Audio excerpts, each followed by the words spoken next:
And we're back. Episode 3 of the CLINK. So I wanted to backtrack a little bit because I was reviewing the earlier film, the earlier episode, where I was talking about the performance of masculinity and gender control. And this is the Scold's Bridal, the Brank, which was a performance, a cultural performance. To repeat, the man himself was also part of the overall punishment scheme, because he's being punished, he's being humiliated because he cannot control and manage his spouse. So I wanted to bring that to your attention because you get to see the real image as to how he is participating in this punitive ritual. So let's move ahead. So we left off with the jacuzzi, as Mary Ann would refer to it, right? I don't know how she came up with that, but you've heard me say once or twice, you're going to hear it again, when it comes to dreaming up wild ideas of how to inflict cruelty, pain, and humiliation on another human being, there is no shortage of ideas. So, let's go to the image. Take a look at these two items. This one in particular, let's focus on that. That's a collar. That's an iron collar. It's got teeth in it. And let me explain by way of some text how this item is used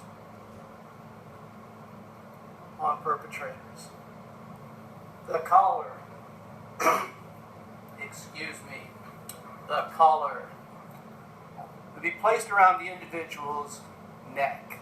The collar's lead line, it contains a number of spikes. Let me get a little bit more, that's better. These spikes would rest against the skin, causing a great deal of irritation and pain around the neck. The spikes would also cut into the neck, creating open wounds that would get infected by lead poisoning.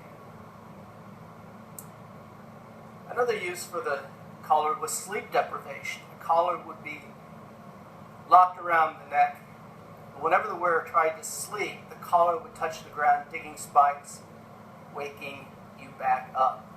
Sleep deprivation, still very much part of the larger repertoire of punishments on prisoners. Global war on terror in particular. Sleep deprivation, which is barred under international law, Geneva Conventions. There are other statutes, human rights, that pertain to the overall well-being of prisoners in custody. But more about that later. Let's stick to the collar. Things to do. Once again, a performance. Get the audience, the visitors, the penal tourists to engage in the overall museum effect of images, objects, and space. Feel the weight of the collar and imagine what it would have been like to have that tight around your neck. Yikes. Imagine how the victim would be able to swallow with such a tight item around their neck. Let's go back to the real deal. And there it is. Now, it's on display with another item, so I'm not going to identify it by name. I'm just going to hold you in suspense momentarily, and then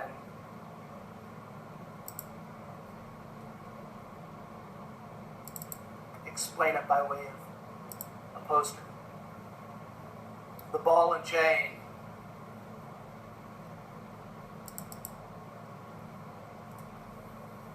So when you're at the CLINK, you're going to notice that there's other visitors in the same space, sharing stories, sharing observations. Say, hey Martha, take a look at this.